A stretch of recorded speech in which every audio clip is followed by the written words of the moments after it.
It's very easy to create games in FPS Creator. The editor is cool and easy to use. We've created a games framework which takes all the hassle out of it. All you've got to do is drop in some enemies, players, weapons, items, and the engine does the rest. So then you've got a game like that. And on top of all that, we've used DirectX 9, DirectX 9C, the latest technology from Microsoft we had to date. So it's really cool.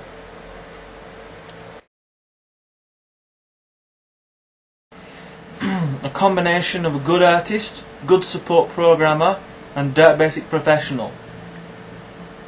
And a lot of time.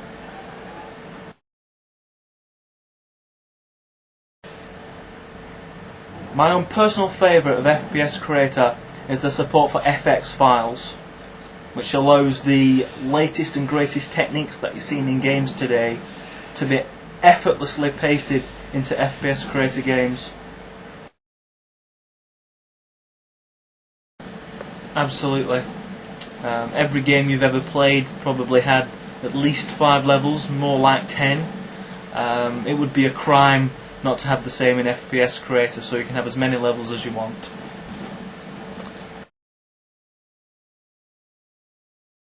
The AI scripts are the powerhouse of FPS Creator, because when you put aside the engine and all the work that's gone into that, the real power comes with what you do with the software once we give it to you. And what I've done, I've created something called FPI files, which is like a miniature programming language that is run inside FPS Creator, which lets you create your own AI. So you're not relying on what I think you need for an FPS game. You can write your own AI and let it run along, control everything from simple doors, where it'll open and close based on player proximity, to complicated character behaviour, where characters will hide behind doors, throw grenades over walls, whatever it is that your enemies need to do to outwit the player or players that are playing the game. So the AI is one of the coolest features of FPS Creator.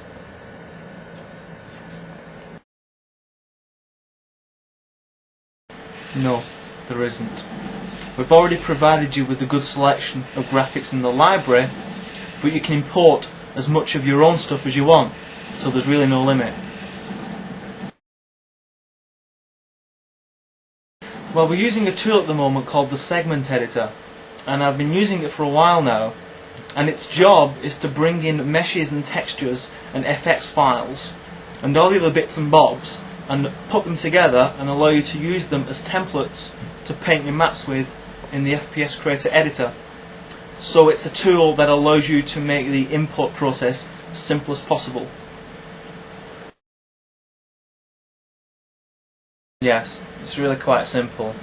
You can imagine segments are the building blocks, the individual pieces of Lego that allow you to construct something. A prefab is something that we've constructed for you, such as a room or a large hall or a cathedral, whatever it may be, and you can select those and they're all ready for you, and you can just piece them together to get a level extremely quickly. And if you want to create your own, then you go down to the segment layer and edit there.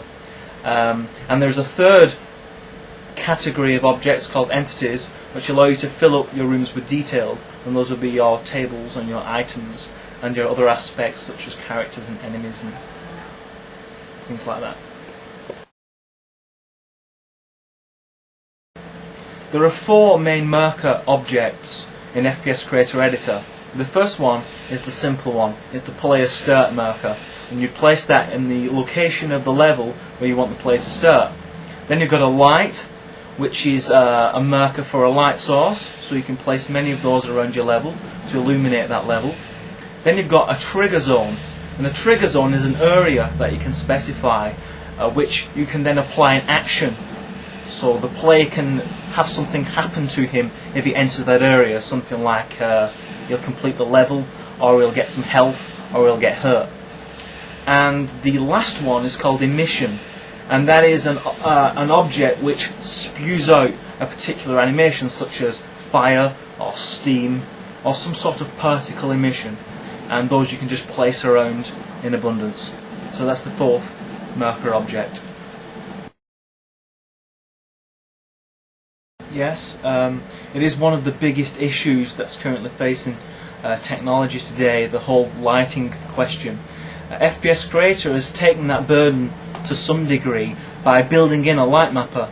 So you don't have to worry about the art side of creating a realistic looking scene. All you've got to do is paint your level the way you want to, and then the light mapper takes over and then works out where all your lights are and then calculates the illumination and even calculates all the shadows that will be cast. So if you put a light and then a table, the table will cast a shadow, and that is light mapped into your scene automatically.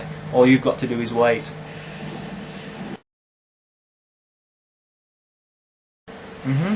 The guns themselves have several effects. Obviously the fact that it's visible, but then you've got the attributes to it, like the muzzle flare, which is the fire that you see at the end of the gun when you fire it. You also have the cartridge that's expelled out the side. You've also got the smoke that may be given off after the gun's been discharged, and all these are unique to each gun that you select. Plus you can actually change those to anything you want if you want to design and implement your own guns into your game. So those are the effects that you see from the gun.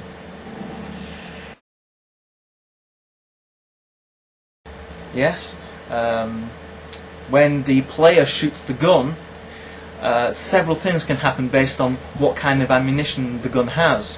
One of the common things that happens is if the bullet hits the enemy will, dependent on the colour of blood, splat that blood against the wall. If the player misses, then a bullet hole will emerge in the wall. Also, based on what material the wall is made out of, it will react differently in terms of its scorch. So if you shoot wood, you'll see a splinter graphic appear. If you shoot metal, there'll be a bullet hole inside metal. Same for stone and for ice and for the material properties. So there's quite a lot of thought that's gone into what happens when you start shooting into the scenery and into the into the enemy. Sorry. Make games, lots and lots of games, and create graphics as well, so they can make games with them and then send them to us so we can see them.